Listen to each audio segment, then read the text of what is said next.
రాష్ట్ర అభివృద్ధికి జీవనాడి పోలవరం. రాష్ట్రానికి రెండు ప్రధానమైనటువంటి ప్రాజెక్టులు, ఒకటి అమరావతి, ఒకటి పోలవరం. రెండు కూడా రెండు కళ్ళు లాంటివి. ఈ రెండు ప్రాజెక్టులు కానీ మనం పూర్తి చేసుకుంటే విభజనలో జరిగిన అన్యాయాన్ని కానీ మనం ఏ విధంగా నష్టపోయామో ఆ నష్టాన్ని పూడ్చుకునే అవకాశం ఉంటుంది. పోలవరం ప్రాజెక్టు కూడా విభజన చట్టంలో నేషనల్ ప్రాజెక్టు చేసి కేంద్రం నిధులు ఇవ్వడానికి ముందుకు వచ్చినటువంటి ప్రాజెక్ట్ ఇది. నదుల అనుసంధానానికి గుండె పోలవరం. ఇటువంటి పోలవరానికి జగన్ ఒక శాపంగా మారాడు. ఏ విధంగా శాపంగా మారాడు? ఏ విధంగా ఒక క్షమించరాని నేరం, జాతికి జరిగిన విద్రోహం. దీన్ని ఎవరైనా సరే రాజకీయాలకు అతీతంగా, కులాలకు అతీతంగా, మతాలకు అతీతంగా, ప్రాంతాలకు అతీతంగా నిర్మోహమాటంగా ఖండించాల్సిన అవసరం ఉంది, నిలదీయవలసిన అవసరం ఉంది. రాష్ట్రాన్ని నాశనం చేసే హక్కు ఎవరికీ లేదు.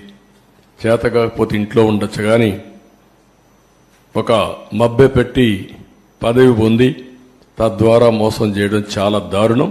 ఆ విషయం నేను మీ ద్వారా ప్రజల దృష్టి తీసుకొస్తున్నాను. నెక్స్ట్, ఆంధ్రప్రదేశ్ వ్యవసాయ రాష్ట్రం. దక్షిణ భారతదేశంలో నీళ్లుండే ఏకైక నది గోదావరి. మనం లోయర్ రైపేరియన్ కింది రాష్ట్రంలో ఉన్నాం. మన దగ్గర నుంచి ఈ నీళ్లన్నీ సముద్రానికి వెళ్తాయి. దగ్గర ఆవరేజ్న 3000 టీఎంసీ నీళ్లు తలసరి ప్రతి ఒక్క సంవత్సరం సముద్రంలోకి వెళ్లే పరిస్థితి ఉంది. ఈ నీళ్లన్నీ గాని ఉపయోగించుకుంటే రాష్ట్రాన్ని కరువు రహిత రాష్ట్రంగా, డ్రౌట్ ప్రూఫ్ స్టేట్గా చేసేందుకు అవకాశం ఉంది. డెల్టా స్థిరీకరణతో పాటు ఉత్తరాంధ్ర, రాయలసీమ తాగునీరు, సాగునీరు దించే బహుళార్థ సాధక జాతీయ ప్రాజెక్టు. అదే మరుగా ఈ వరదలు ఇవన్నీ వచ్చినప్పుడు కానీ, మామూలుగా కానీ జల విద్యుత్, హైడల్ అనేది చాలా ముఖ్యం. ఇప్పుడు సోలార్ విండ్ వచ్చింది. సోలార్ డే టైం వస్తుంది, విండ్ నైట్ ఈవినింగ్ టైం వస్తుంది. మిగిలిన గ్యాప్ ఏదైతే మనకు కొన్నిసార్లు కరెంటు కొరత ఉంటుంది, పీక్ లోడ్ ఫ్యాక్టర్, అప్పుడు ఈ హైడల్ ఉంటే ఎప్పుడైనా ఆన్ చేసుకోవచ్చు, ఎప్పుడైనా ఆఫ్ చేసుకోవచ్చు. ఆ విధంగా కూడా హైబ్రిడ్ మోడల్ తేవడానికి ఐడల్ పవర్ చాలా ఉపయోగపడుతుంది. అలాంటి ప్రాజెక్ట్ ఇది. దీన్ని మనం చూస్తే 2014లో రాష్ట్ర విభజన జరిగింది, కానీ చాలా నష్టపోయామని అందరికీ ఆవేదన ఉంది. కానీ ఆ నష్టం కంటే 1924లో జరిగిన జగన్ విధ్వంసం రాష్ట్రానికి శాపంగా మారింది. దానికంటే ఎక్కువ నష్టం జరిగింది. ఇది రాష్ట్రంలో ఉండే ప్రజానీకం అంతా కూడా చర్చ చేయాల్సిన అవసరం ఉంది. నెక్స్ట్, ఈ ప్రాజెక్టు ప్రొఫైల్ ఒకసారి మనం చూస్తే 194 టీఎంసీ నీళ్లు నిలవబెట్టే పరిస్థితి ఉంది. 322 టీఎంసీ నీళ్లు సద్వినియోగం. అంటే ఇప్పుడుండే కెనాల్స్ అన్ని ఉపయోగించుకుంటే, ఇంకా మనం కానీ కరెక్ట్గా కానీ ఆ కెనాల్స్ అవన్నీ ఇచ్చేస్తే సముద్రంలోకి పోయే నీళ్లు డైవర్ట్ చేయగలిగితే, ఒక 500 లేకపోతే ఒక 700 టీఎంసీ నీళ్లు కానీ డైవర్ట్ చేసుకుంటే రాష్ట్రంలో అన్ని ప్రాంతాల్లో అక్కడుండే నీరు ఇది కలుపుకుంటే కరువు అనే మాట ఉండదు. ఇది చాలా ముఖ్యమైన విషయం.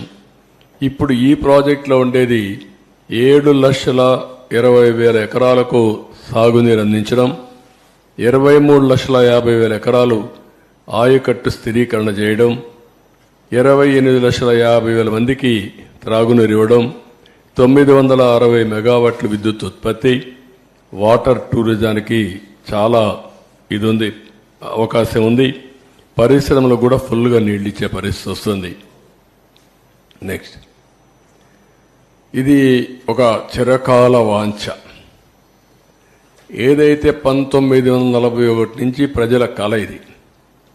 ధవళేశ్వరం కట్టినప్పుడు కాటన్ ద్వారా ధవళేశ్వరంలో కట్టాలన్నా లేకపోతే పైన కట్టాలని ఆలోచించినప్పుడు తర్జన భర్జన పడి డబ్బులు లేవనే ఉద్దేశంతో అప్పట్లో ధవళేశ్వరంలో కట్టారు, బ్యారేజ్ కట్టారు, లేకుంటే అప్పుడే కట్టాల్సింది. ఇంకొక పక్క 50 లక్షల క్యూసిక్స్ ప్రవాహాలని నది డైవర్ట్ చేసే ప్రాజెక్ట్ ఇది. చైనాలో ఉండే 3 గేజెస్ కూడా మీరు చూస్తే గార్జెస్ చూస్తే దీనికంటే తక్కువ. ప్రపంచంలోని అతి ఎక్కువ నీళ్లు డైవర్ట్ చేయడమే కాకుండా ప్రవహించే నది ఈ గోదావరి నది. ఇంకొక పక్కన ఇది డయాఫామ్ వాల్ మీరు చూస్తే చాలా సెన్సిటివ్, 90 మీటర్స్ కింది వరకు డయాఫామ్ వాల్ స్పెషల్ టెక్నాలజీతో పూర్తి చేశాం. అలాంటి సున్నితమైన డయాఫామ్ వాల్ ఇది. ఇంకొక పక్కన 20 మీటర్ల ఎత్తు, 16 మీటర్ల వెడల్పు ఉన్న అతి భారీ గేట్లు, బిగ్గెస్ట్ గేట్స్. ఇంకొక పక్క 390 కిలోమీటర్ పొడవున్న కుడి ఎడమ కాలువలు, అటు ఉత్తరాంధ్ర ఇటు వచ్చే కొందికి రైట్ మెయిన్ కెనాల్, రెండు కూడా 390 కిలోమీటర్స్ ఉన్నాయి. ఇంకొక పక్క ఇప్పుడు జరిగే పెద్ద ప్రాజెక్టులో ఒకటి, భవిష్యత్తులో కూడా ఇంత పెద్ద ప్రాజెక్టు మనం నిర్మాణం చేయబోం. ఇదే లాస్ట్. ఇండియాలో కానీ ప్రపంచంలో కానీ ఒకసారి చూసి అనలైజ్ చేస్తే ఇంత పెద్ద ప్రాజెక్టు మళ్ళా వస్తుందనే ఇది కూడా లేదు.